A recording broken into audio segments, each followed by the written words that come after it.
Nous allons prier pour le temps de la parole. Merci Saint-Esprit pour ta présence. Seigneur, je veux vraiment te remercier et t'exalter, Seigneur, parce que tu es glorieux. Merci Saint-Esprit, parce que c'est toi qui es là présent.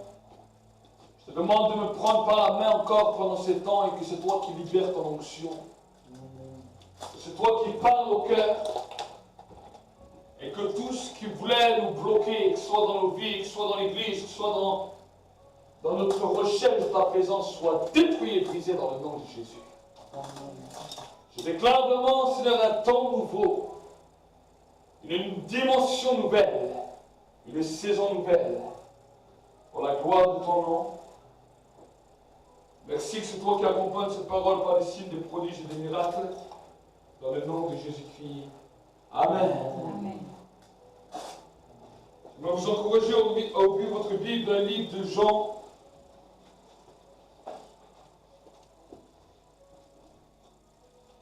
Jean 14, verset 15. Jean au chapitre 14, au verset 15. Et nous allons voir ensemble ce que la Bible nous dit. C'est Jésus qui parle à ses disciples. Et il nous dira la chose suivante. Si vous m'aimez, vous garderez mes commandements. Et moi, je prierai le Père. Et il vous donnera un autre consolateur qui soit éternellement avec vous. L'Esprit de vérité que le monde ne peut recevoir, parce qu'il ne le voit pas et ne le connaît pas. Mais vous, vous le connaissez, parce qu'il demeure près de vous et qu'il sera en vous. Je ne vous laisserai pas orphelins. Je viens vers vous. Encore un peu de temps et le monde ne me verra plus. Mais vous, vous me verrez parce que moi je vis et que vous aussi vous vivrez. Et en ce jour-là, vous connaîtrez que moi je suis en mon Père, vous en moi et moi en vous. Celui qui a mes commandements et qui les garde, c'est celui qui m'aime. Celui qui m'aime sera aimé de mon Père, et moi aussi je l'aimerai et je me manifesterai à lui. Amen. Quand Jésus parlera du Saint-Esprit, il nous parlera de l'Esprit de vérité que le monde ne peut recevoir parce qu'il ne le voit pas et qu'il ne le connaît pas. Mais vous, la Bible nous dit, vous le connaissez parce qu'il demeure près de vous et qu'il sera en vous. Amen. Amen. Jésus nous parlera de quelque chose de particulier. Il nous parlera non seulement de la connaissance de l'Esprit, que nous puissions le connaître, puisque la Bible nous dit qu'il sera en nous. Amen. La Bible nous dit que nous le connaissons et que la Bible nous dit qu'il demeure près de nous et qu'il est en nous. Que nous puissions vraiment entrer toujours plus dans une dimension plus grande et plus profonde. Et que dans notre recherche, nous puissions, en tant qu'enfants de Dieu, connaître toujours plus le Saint-Esprit plus profondément. Amen. Jésus nous a donné une faveur et une grâce. Et la Bible nous dit que Jésus a dit que la grâce et la faveur que nous avons, c'est que nous pouvons connaître le Saint-Esprit comme une personne toujours plus profondément. Amen. La Bible ne nous dit pas que nous devons rester étrangers à sa présence, mais la Bible nous dit que nous devons apprendre jour après jour à connaître sa présence et jour après jour à évoluer dans cette dimension. Amen. C'est une grâce que nous avons et c'est un devoir que nous avons en tant que croyants de pouvoir grandir dans la connaissance du Saint-Esprit. Et si nous commençons à chercher la connaissance du Saint-Esprit, la Bible nous dit que le Saint-Esprit se fera connaître à nous et le Saint-Esprit se révélera à nous. Amen. Nous libérera la révélation de sa présence et la révélation de sa connaissance. Et maintenant, nous allons voir 3 niveaux de la connaissance du Saint-Esprit dans lesquels Dieu veut que nous puissions entrer, Dieu veut que nous puissions grandir Et Dieu veut que nous puissions comprendre ce qui se passe dans la dimension spirituelle. Alors j'aimerais vous encourager toujours à lire dans la Bible, dans le livre de Jean 16, Jean au chapitre 16, verset 5. Nous allons voir de quelle connaissance Dieu veut que nous puissions entrer. Jésus veut que nous puissions grandir. Et regardez ce qu'il nous dira, il parlera toujours à ses disciples. Dans le livre de Jean 16, verset 5, la Bible nous dit, « Maintenant je m'en vais vers celui qui m'a envoyé, et nul de vous ne me demande où vas-tu. Mais parce que je vous ai parlé ainsi, la tristesse a rempli votre cœur. Cependant, je vous dis la vérité, il est avantageux pour vous que je parte, car si je ne pars pas, le consolateur ne viendra pas vers vous. Mais si je m'en vais, je vous l'enverrai.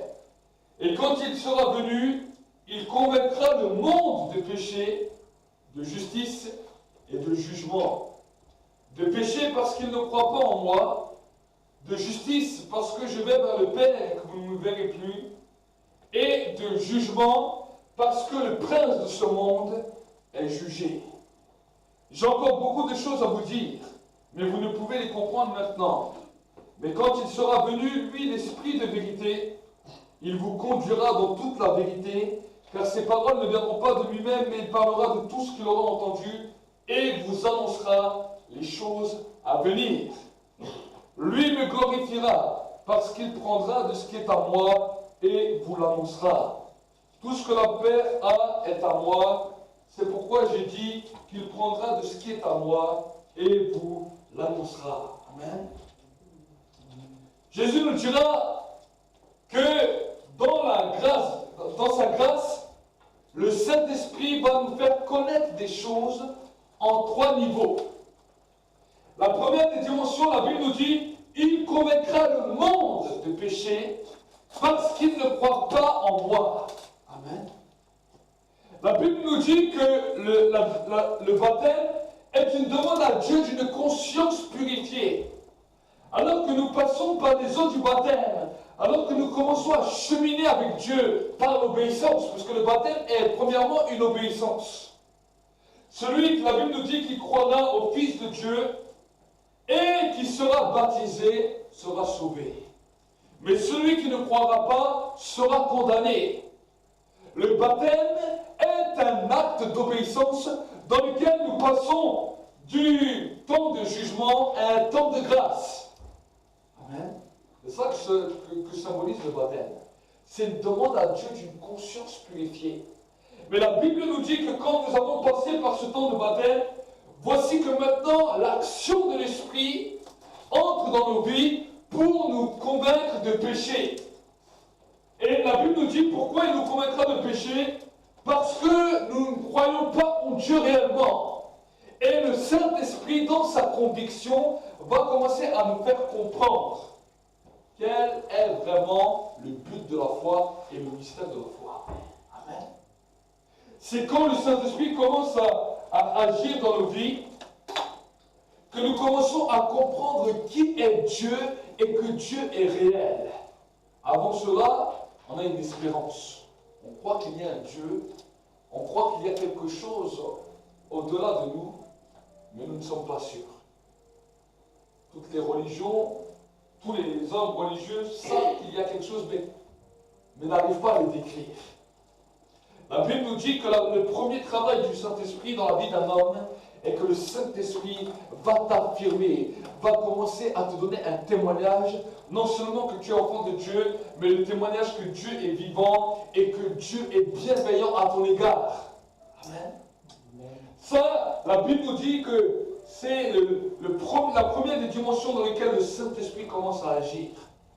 Mais j'aimerais vous dire que ce n'est pas la seule dimension dans laquelle le Saint-Esprit doit agir. Beaucoup de croyants restent simplement sur cette position, mais n'avancent jamais au-delà. Et c'est parce qu'ils n'avancent jamais au-delà qu'ils n'expérimentent rien de plus. Amen. Avoir compris que Dieu est vivant et qu'il a donné son Fils Jésus-Christ pour toi est une bonne chose. Mais si tu restes simplement à cette chose basique, tu ne pourras pas aller plus loin dans ta communion avec le Saint-Esprit. Amen. Dieu veut que nous puissions grandir. Et c'est pour cela que la Bible nous dit que la seconde dimension, la Bible nous dit, il vous convaincra. La Bible nous parle de conviction. La conviction de péché est une conviction intérieure qui commence à s'activer. Jusqu'au travail du Saint-Esprit, il y a des choses que nous faisions naturellement dans nos vies et que nous ne savions pas que c'était un péché. Mais alors que nous commençons à marcher avec le Seigneur et que le Saint-Esprit commence à activer la conviction de péché dans nos vies, il y a des choses que personne ne t'a rien dit, mais tu sais que si tu les fais, tu commets un péché. Il y a quelque chose qui commence à te gêner dans certaines pratiques que tu avais avant, dans certaines choses peut-être que tu disais, dans certaines choses peut-être que tu regardais, dans certaines choses peut-être dans la vie courante que tu n'avais pas conscience, tout d'un coup il y a quelque chose qui commence à te gêner. Et la Bible nous dit que quand cette chose commence à te gêner, cela s'appelle une conviction de péché. Le Saint-Esprit est en train de te montrer que ce que tu fais est en train de déplaire à Dieu. Et j'aimerais te dire que quand cette conviction de péché vient sur ta vie, n'attriste pas le Saint-Esprit et n'éteins pas le Saint-Esprit sous prétexte que d'autres n'ont pas eu cette conviction. Si tu as eu cette conviction dans ta vie, c'est que tu deviens un clairvoyant et que le Saint-Esprit est en train d'illuminer les yeux de ton cœur. Il y a peut-être des croyants qui se disent croyants, qui viennent peut-être à l'église pendant 20 ans, 30 ans, mais qui la conviction de péché n'ait jamais été activée dans leur vie. Parce qu'ils se complaisent dans leur péché, ils se complaisent dans leur vie, et à cause de cela, ils ne connaissent même pas le Saint-Esprit. Parce que le premier niveau de connaissance du Saint-Esprit est la conviction de péché. Il y a des choses dans lesquelles le Saint-Esprit commence à t'interpeller. S'il n'a pas interpellé les autres, peu importe, s'il t'a interpellé toi, fais ce qu'il te demande. Parce que si tu n'es pas attentif à la conviction que le Saint-Esprit te donne, tu commences à l'éteindre et tu commences à l'attrister. Amen. Ça, c'est le premier des niveaux dans lesquels chaque croyant devrait commencer à entrer. Et quand en plus tu es passé par les eaux du baptême, dis Saint-Esprit, convainc-moi de péché. Amen. Il y a certains péchés que nous demandons pardon facilement parce que cela a mis un poids sur nos vies. Et ce poids-là, on a envie de se débarrasser. Alors ce péché, on demande facilement à Dieu pardon. Vous savez, même certains païens qui ne connaissent pas ni Dieu, ni Jésus, ni même le Saint-Esprit, vont demander pardon pour leurs fautes parce qu'ils savent qu'il y a un poids sur leur vie. Ils vont demander pardon à Dieu. Ils vont faire des confessions. Et ils vont essayer de faire toutes sortes de choses pour essayer de se débarrasser de ce poids. Ça, ce n'est pas simplement une conviction. Ça, c'est le poids du péché. Quand l'homme sent le poids du péché, il a envie de se débarrasser. Ce que je parle de conviction, c'est qu'à un moment donné dans nos vies, on sait qu'il y a des choses qui déplaisent à Dieu. Et la Bible nous dit que cette conviction s'appelle la conviction de péché. Pourquoi? Parce que jusqu'avant, vous ne croyez pas vraiment en Dieu, même si vous disiez que vous croyez que Dieu était vivant, la vraie foi n'était pas là. Parce que la vraie foi, ce n'est pas simplement de dire « je crois que Dieu est vivant », mais la vraie foi, c'est de vouloir faire les choses pour plaire à Dieu. C'est une connaissance intérieure. Amen. La Bible nous dit que les démons croient aussi, et ils tremblent. Mais ce n'est pas pour autant que leur foi leur donne l'accès pour le paradis, parce qu'ils sont déjà déchus et désobéissants à l'œuvre de Dieu. Amen. Mais la conviction de péché est tout autre.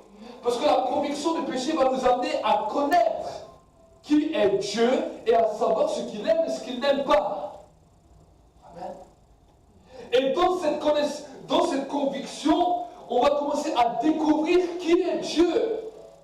Ses traits de caractère, ses attributs, ce qu'il attend de l'homme, ce qu'il attend de ma vie. Et c'est là où la vie du Saint-Esprit va commencer à couler à travers nous, va commencer à se manifester à travers nous. Amen. Mais la Bible nous dit que ce niveau est simplement le niveau simple, mais que le Saint-Esprit veut aller plus loin. Amen. Quand tu as commencé à activer ce niveau dans ta vie, c'est très bien. Mais j'aimerais te dire qu'il y a un niveau supérieur. Parce que quand tu laisses ce premier niveau, alors laisse-le entrer. Mais la Bible nous parle d'un deuxième niveau qu'on appelle la conviction de justice. Et dans la conviction de justice, il y a ce qu'on appelle le baptême du Saint-Esprit. Il y a la plénitude du Saint-Esprit. Il y a d'être rempli du Saint-Esprit. L'immersion du Saint-Esprit. Selon ce que Jean le Baptiste a dit, après moi viendra quelqu'un qui vous baptisera du Saint-Esprit et de feu. Amen. Et la Bible nous parle de ce baptême de justice. Regardez ce que la Bible nous dira. De justice. Parce que je vais vers le Père et que vous ne me verrez plus.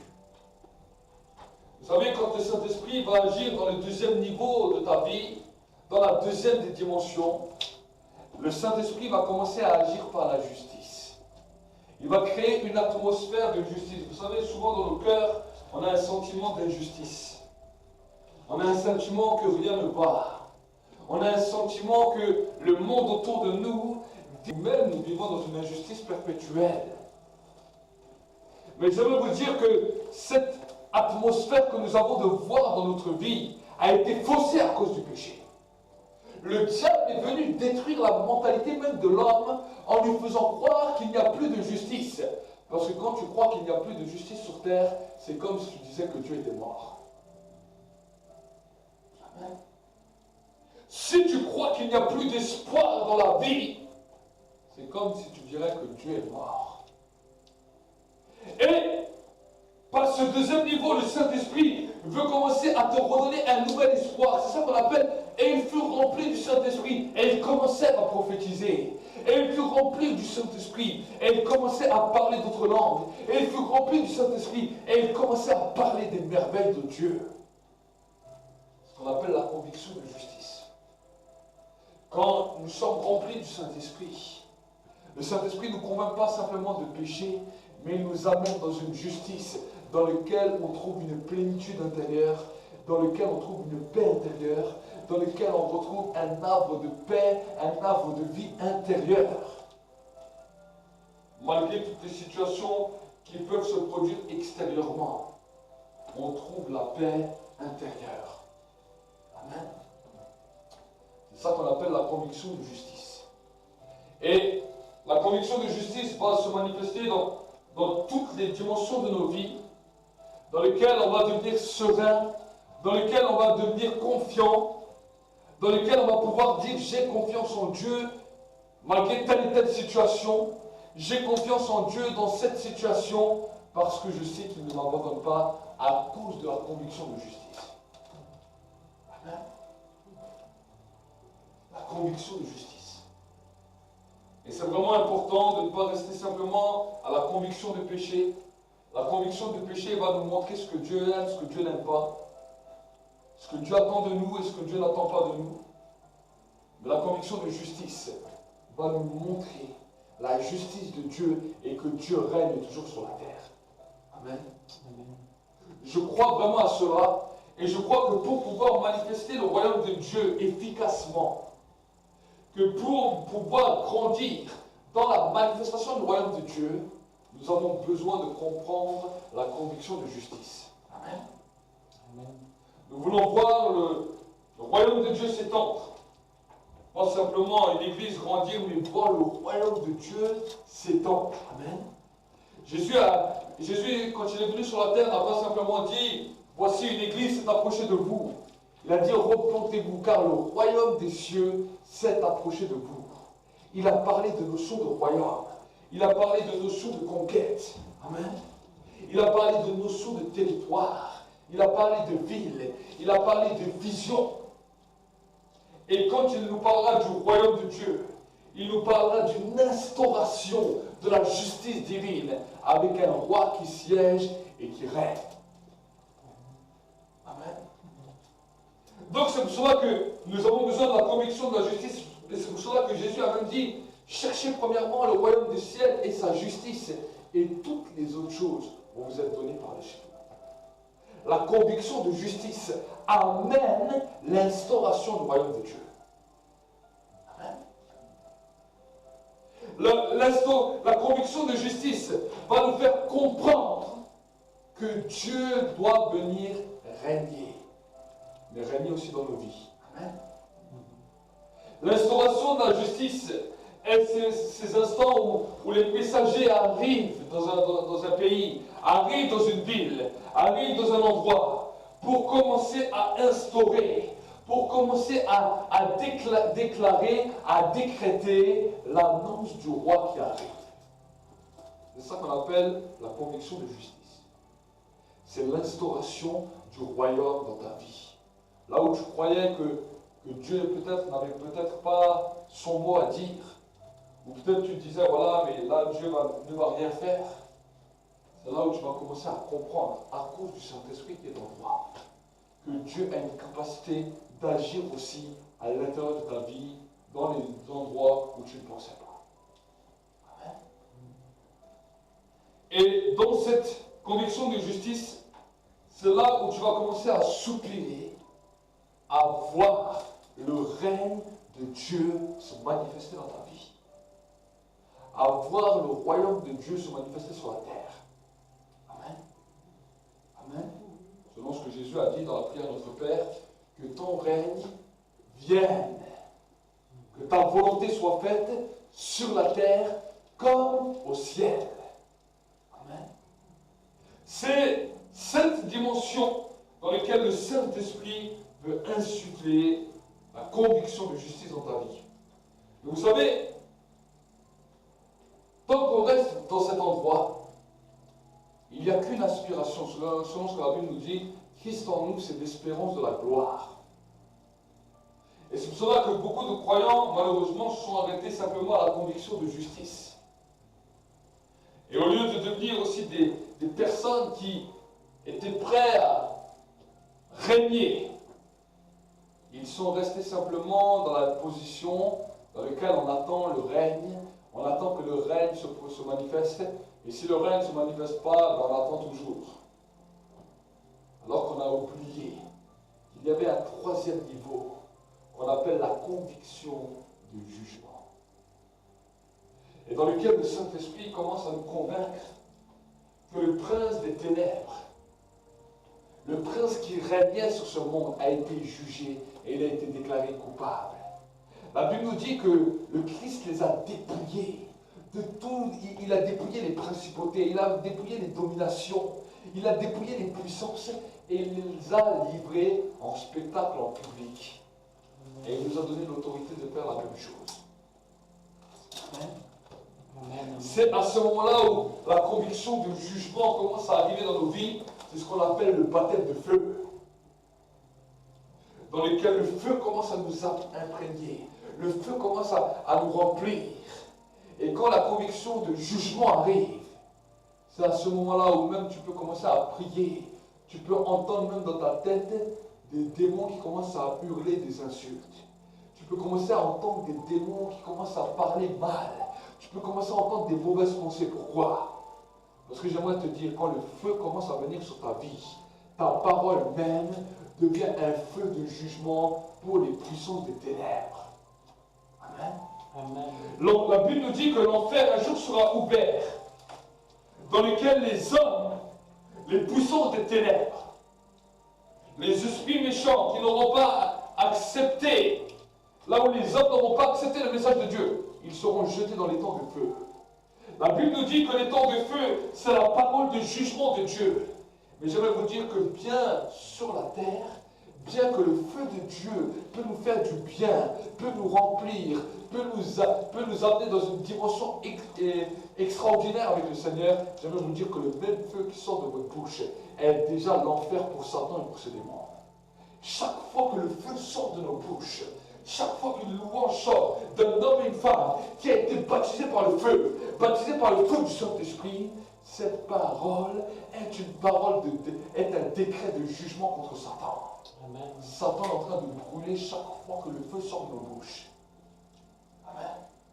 Les démons sont en train de brûler. Et si nous commençons à comprendre cela, alors la conviction de jugement que le Saint-Esprit met en nous va donner des paroles terribles pour le monde des ténèbres. dans lequel nous allons déclarer, décréter que le Satan et ses démons sont déjà en train de brûler, sont déjà en train d'être terrorisés à cause du feu. Amen.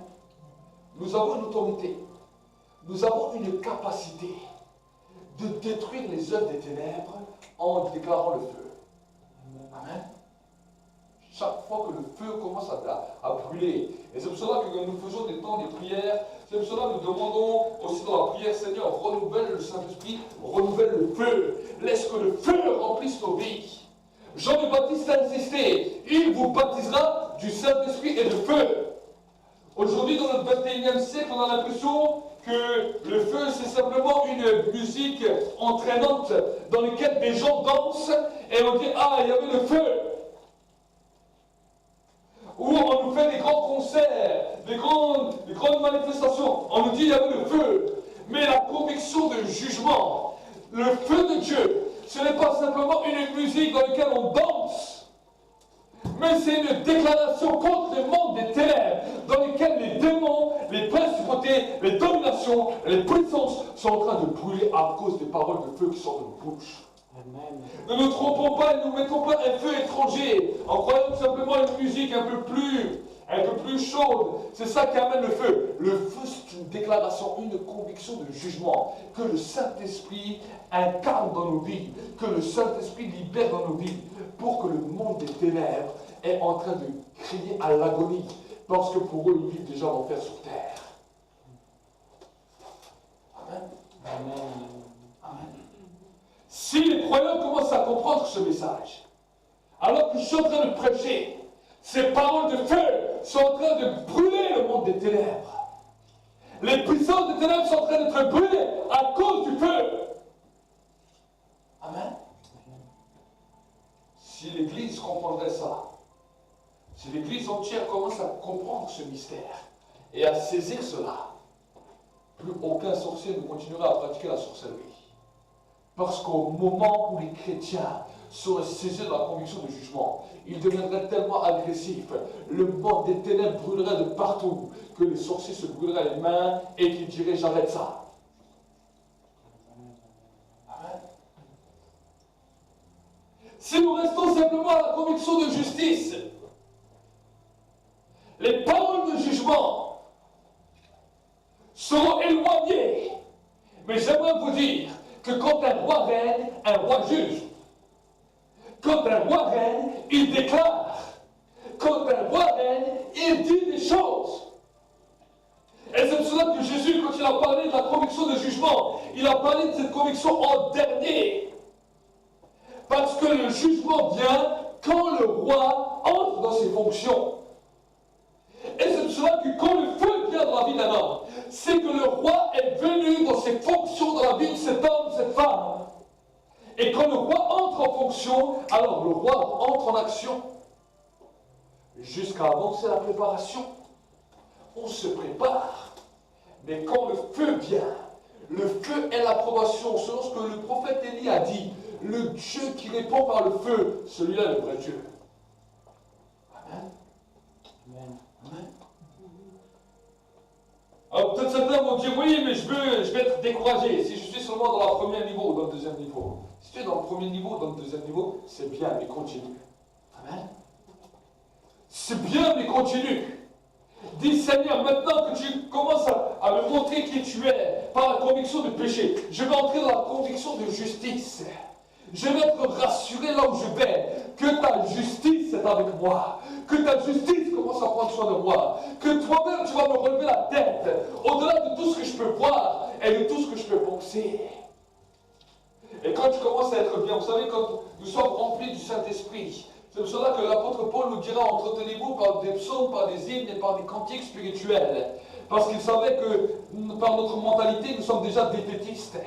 Et par une mentalité défaitiste, nous ne pourrons pas comprendre et saisir la justice de Dieu. Mais quand nous commençons à louer et adorer, le Saint-Esprit nous remplit, nous remplit, nous remplit. Et à un moment donné, alors qu'il nous remplit, nous sommes remplis du Saint-Esprit. Et à ce moment-là, on commence à voir et à comprendre les choses d'une manière nouvelle, à savoir que Dieu peut tout faire, à savoir que Dieu peut tout changer, et à savoir que Dieu peut nous relever la tête. Amen. Et c'est tellement merveilleux quand nous voyons ça, quand nous comprenons ça dans l'esprit. Mais si nous restons que dans cette position, nous ne verrons jamais le règne de Dieu se manifester réellement. Amen. Et c'est pour cela que quand tu es rempli du Saint-Esprit, dis Seigneur, maintenant, touche-moi par ton feu. Baptise-moi de ton feu. Remplis-moi de ton feu. Et si tu as déjà expérimenté le feu, si tu as déjà senti le feu, alors dis Seigneur, renouvelle le feu. Une nouvelle conviction de feu. Et tu vas voir que le feu va commencer à te rendre agressif. Le feu va commencer à t'enflammer contre les puissants des ténèbres. Si Dieu embrasse la vie d'un homme et d'une femme, c'est pas simplement pour te dire, ah, c'est bien, ça m'a chauffé un petit peu. Si Dieu embrasse la vie d'un homme et d'une femme, c'est pour faire la guerre. Amen. Il y a des démons qui vous maltraitent, des esprits de pauvreté, des démons d'infirmité, des démons de maladie, des démons de ruine, des démons de désespoir, qui viennent détruire vos vies. Le matin, tu te lèves, tu es déjà dégoûté, tu ne sais même pas pourquoi. Le démon de désespoir, il vient. Et toi, tu as une capacité par le Saint-Esprit à juger ses œuvres. La Bible nous dit que Jésus allait de Dieu en Dieu, en détruisant toutes les œuvres des ténèbres, et rien ni personne ne pouvait rien contre lui, parce que le Saint-Esprit était avec lui. Le diable ne pouvait rien contre lui. Amen. Amen. Le diable essayera toujours. Satan essayera. Et quand il verra un homme et une femme en feu, il fera tout pour t'arrêter. Pour ne pas que tu commences à déclarer des jugements contre sa vie. Amen. Il dit là le feu. Mais je vais l'utiliser alors pour détruire ses frères et sœurs. Est-ce que vous savez? L'apôtre Paul nous dit on n'a pas à lutter contre la chair et le sang, mais contre les principautés, les dominations, les puissances, les pouvoirs, les esprits méchants qui sont sur la terre dans les lieux célestes. Amen. Il y a un combat qui est là, mais dans ce combat, la Bible nous dit que le Saint-Esprit vient, le Saint-Esprit te donne la conviction du jugement. Amen. Quand on parle d'une conviction de jugement, c'est-à-dire que tu es convaincu que le prince des ténèbres est jugé et tu lui rappelles. Tu lui dis, comme mon maître t'a jugé, je te juge aujourd'hui. Amen. Et les paroles de feu seront l'enfer pour lui sur terre. C'est pour cela que les démons hurlent souvent quand on commence à chasser les démons. C'est pour cela que les démons hurlent quand ils sentent le feu. Parce que pour eux, c'est déjà l'enfer sur terre. Amen. Nous avons besoin de comprendre cela. Parce que si nous ne comprenons pas cela, nous risquons de passer à côté. Nous pouvons être remplis du Saint-Esprit, mais être attaqués à tout vent. Parce que nous n'avons pas compris que ceux que nous attaquent, nous avons la capacité, par le Saint-Esprit, de les juger. Le Saint-Esprit nous fait entrer dans sa communion, dans cette dimension, dans cette intimité, pour nous rendre des guerriers. Premièrement, il commence à nous apprendre ce qu'il éteint et ce qu'il éloigne, ce qu'on appelle la conviction du péché. C'est pour cela que l'apôtre Paul dira à Timothée, n'éteignez pas le Saint-Esprit, ne méprisez pas les prophéties. Amen. Ne méprisez pas la parole de Dieu, n'éteignez point le Saint-Esprit. Acceptez, peut-être Dieu, des fois, il va te dire, non, ça je n'aime pas, ça je refuse ce que tu fais. Alors n'essaye pas de discuter 50 000 fois. Quand cette conviction vient dans ton cœur, dis Seigneur, si tu n'aimes pas, alors j'accepte qui tu es. Amen. Notre façon de penser, notre façon de raisonner est en train souvent d'éteindre le Saint-Esprit. Et ensuite on veut marcher dans la victoire sans accepter qui est le Dieu de victoire. Amen. Accepter Dieu, c'est accepter une personne. S'il te dit, moi ça j'aime pas, il ne te demande pas de discuter avec toi. Il te dit, je suis comme ça. Soit tu m'acceptes tel que je suis, moi je t'ai accepté tel que tu es. Moi je t'ai accepté en tant que pécheur. Moi je t'ai accepté avec tes défauts, avec tous. Alors accepte-moi comme je suis. Amen. C'est souvent ça qui a tué la conviction du péché chez beaucoup de croyants, chez beaucoup d'enfants de Dieu. Et c'est pour cela que la Bible nous dit qu'ils ont rejeté ce qui en faisait la puissance et ils ont gardé que la piété extérieure. Amen. Mais quand nous commençons à savoir ça, quand nous savons qu'il y a des choses que Dieu n'aime pas, peu importe si on ne doit pas plaire aux gens, peu importe si les gens nous prennent pour des fous, on va le faire. Pourquoi? Par motif de conscience. Amen. Et ensuite, cette conviction va nous amener à être remplis du Saint-Esprit, à louer Dieu, à l'adorer.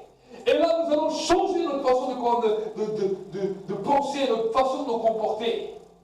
On va savoir qu'il y a un avenir et une espérance. Non, les bontés de l'Éternel ne sont pas épuisées, mais elles se renouvellent chaque matin. Amen. Quelque chose de nouveau commence à bouleverser nos vies.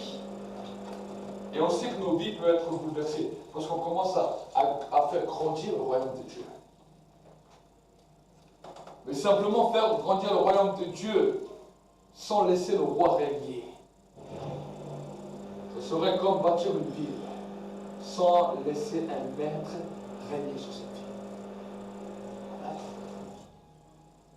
Mais quand nous commençons à laisser le baptême de feu remplir nos vies, le Saint-Esprit amène la conviction du jugement, dans lequel il commence à nous rendre agressifs contre toutes les puissances des ténèbres, et pour décréter un temps de jugement, pour faire régner au monde spirituel, au monde des ténèbres, l'enfer sur terre.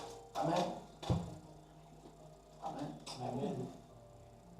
Malheureusement, les hommes qui n'auront pas accepté de suivre le Seigneur, qui auront refusé de marcher avec le Seigneur, qui passeront au jugement, qui passeront ce qu'on appelle l'éternité dans l'enfer, ce sera la parole même de Dieu qui sera un jugement pour eux. Mais Satan et ses démons, ils vivent déjà l'enfer sur terre si les croyants commencent à comprendre cette réalité. Amen. Amen. Ne te laisse plus accabler par toutes sortes de choses. Ce sont des esprits méchants qui sont venus te détruire. Mais si tu commences à laisser le feu du Saint-Esprit bouillonner dans ta vie, exploser dans ta vie, alors tu vas commencer à déclarer des jugements contre eux. Amen. Amen. Et quand tu commences à déclarer des jugements contre le monde des ténèbres, alors j'aimerais te dire que les démons vont commencer à hurler. Amen. Vous savez, des fois, les gens, ils ont la rage contre ceux qui leur fait du mal. Ils ont un manque de pardon pour tous ceux qui les empêchent de souffrir. Utilise toute cette force, utilise toute cette énergie que tu as pour martyriser et déstabiliser et détruire les puissances des ténèbres. Amen. Souvent, on est là en train de se penser, voilà, cette personne m'a fait tel et tel mal, cette personne m'a fait tellement souffrir, et on y pense, et on y repense, et on y repense. On dit qu'on a pardonné, mais on en parle tellement qu'on a l'impression que cette personne vit avec nous.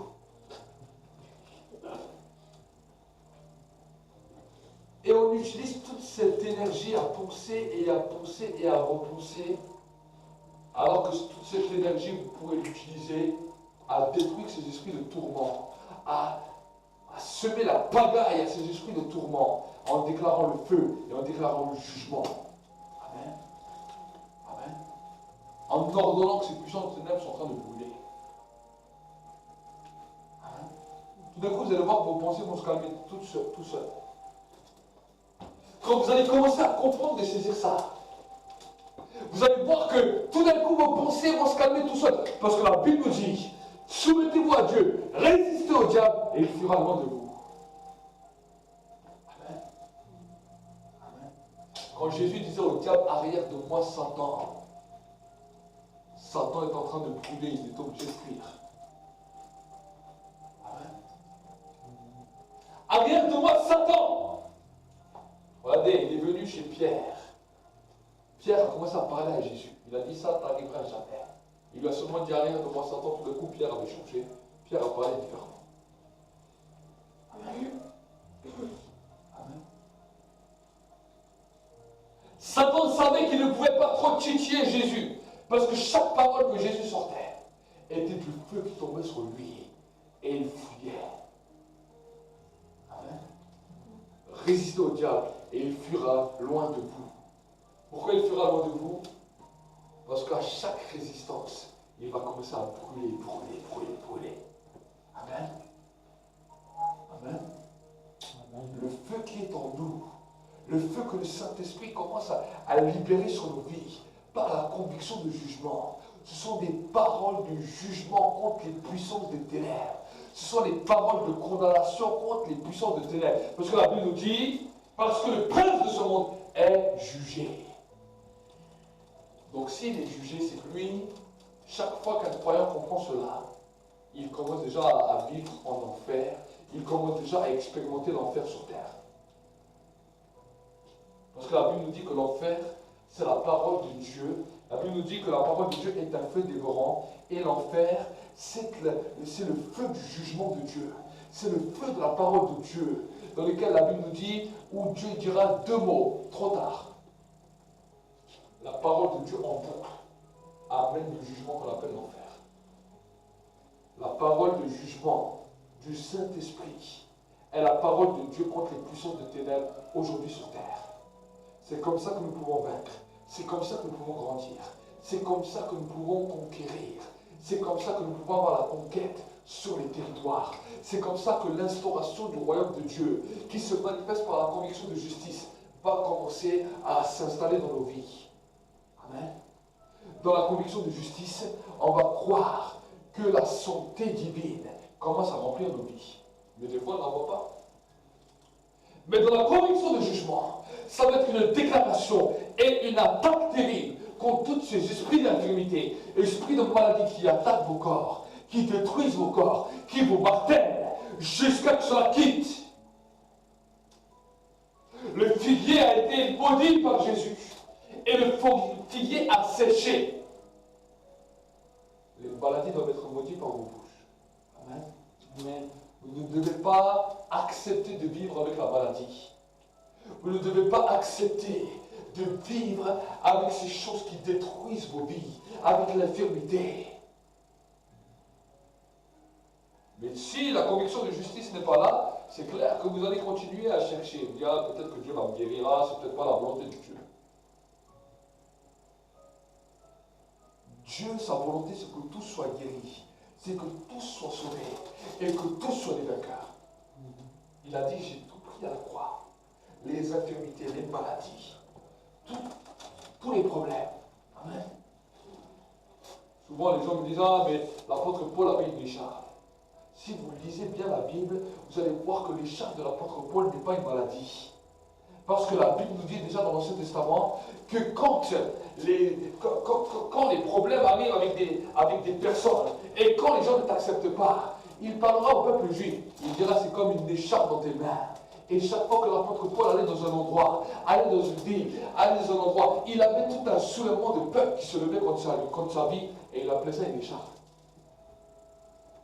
Amen. Mais la maladie ne doit pas vivre avec toi. La maladie ne doit pas rester avec toi. Oui, peut-être tu as eu des impulsions des mains, on a prié pour toi. Tu n'es pas encore guéri. C'est que Dieu attend quelque chose de toi. Il attend que tu entres dans une nouvelle dimension. Que le feu du Saint-Esprit commence à remplir ta vie. Que la conviction de justice remplisse ta vie. Que tu crois à l'instauration du règne de Dieu. Et quand maintenant tu crois, tu laisses le feu du Saint-Esprit remplir ta vie.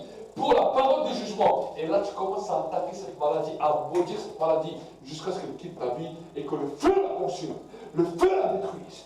Le feu embrase et brise maintenant toute cette maladie.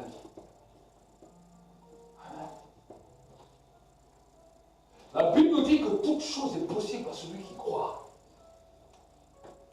Je ne crois pas que les démons peuvent rester si nous commençons à comprendre ces règles. Amen. Je ne crois pas que même les douleurs du corps peuvent rester si nous commençons à comprendre ça. Et c'est pour cela qu'aujourd'hui, j'aimerais vraiment vous encourager à entrer dans un nouveau temps. Regardez ce qu'il nous dira encore Jésus. Quand il sera, il nous dira dans le verset 12, j'ai encore beaucoup de choses à vous dire, mais vous ne pouvez pas les comprendre maintenant. Mais quand il sera venu, lui, l'Esprit de vérité, il vous conduira dans toute la vérité, car ses paroles ne viendront pas de lui-même, mais il parlera de tout ce qu'il aura entendu et vous annoncera les choses à venir. Le Saint-Esprit nous donne, dans cette communion avec lui, une capacité de connaître même l'avenir. Une capacité de connaître l'avenir. Un homme que j'aime dans la Bible, c'est Siméon. Siméon qui était dans le temple.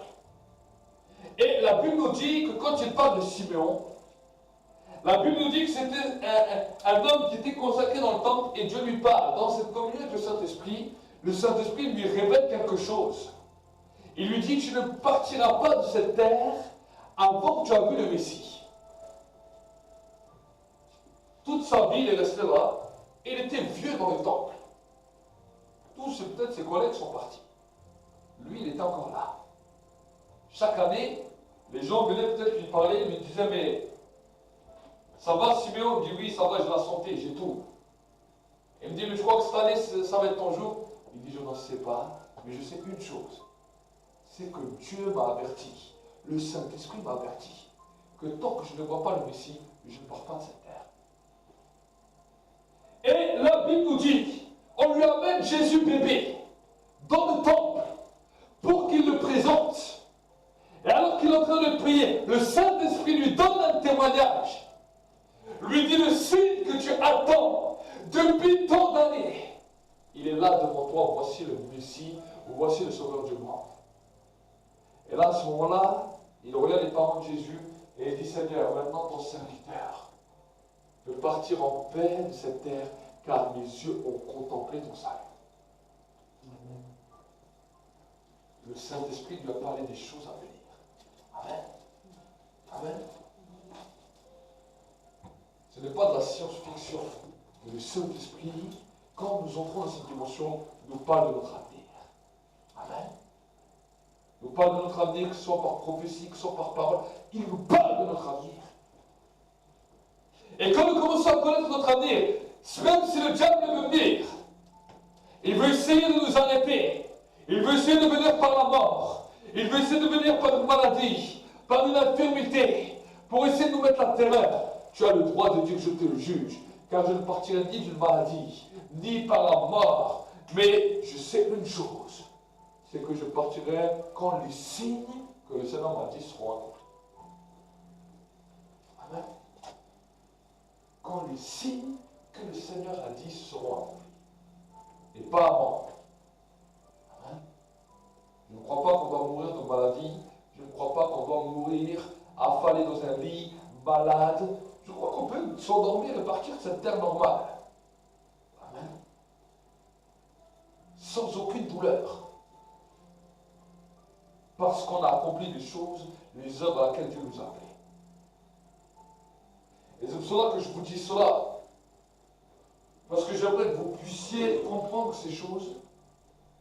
C'est bien de vouloir prier pour tout le monde. Vous savez, aujourd'hui maintenant, on voit beaucoup de gens qui sont adeptes à vouloir prier pour les gens, imposer les mains, à tirer à la rigot, à prier pour tout le monde. Mais eux-mêmes, des fois, ils sont dans des situations, eux-mêmes, des fois, sont dans des maladies. Commence à prendre combat pour toi-même. Et quand tu as commencé à vaincre pour toi-même, tu pourras vaincre pour les autres. Amen. C'est ça que Jésus veut que nous puissions comprendre. Je n'ai pas vu que Jésus a pris des disciples qui étaient malades jusqu'à par-dessus la tête et qu'il leur a dit, ah, vous êtes des grands malades, vous pourrez comprendre tous les malades. Non, les disciples de Jésus étaient tous en bonne santé. Parce qu'avant qu'eux-mêmes puissent aller prier pour les malades ou chasser des démons, eux-mêmes avaient expérimenté les guérisons, eux-mêmes avaient expérimenté les miracles de Dieu dans leur vie. Amen. Amen. Mais si vous commencez à comprendre ça, alors tu vas vaincre les maladies dans ta propre vie et tu pourras vaincre ceux dans la vie des autres. Quand Jésus nous dit, allez guérissez les malades, chassez les démons, purifier les lépreux. Vous avez reçu gratuitement, donné gratuitement. C'est un décret, c'est un jugement, c'est quelque chose que nous devons comprendre et saisir qui a été déclaré dans les cieux, dans le monde spirituel et qui doit être proclamé et déclaré de la même intensité dans le monde visible. Pas simplement, oh Seigneur, Seigneur, essaye de me guérir. Non, c'est pas une prière comme ça. Seigneur, tu as dit, guérissez. Alors au nom de Jésus, guéris. Amen. Tu as dit, chassez les démons. Alors au nom de Jésus, je chasse. Pourquoi je dis ça? Au nom de Jésus, je pardonne les péchés. Pourquoi je dis ça? Les gens vont dire, mais tu t'imagines pardonner les péchés à un homme? Pourquoi je dis ça? La Bible nous dit, ce n'est plus nous qui vivons, mais c'est Christ qui vit en nous. Notre parole devient une déclaration de Dieu sur terre. Ce n'est pas nous-mêmes qu'on dit. Les gens disent, ah, il a peut-être d'orgueil, il dit des choses comme ça.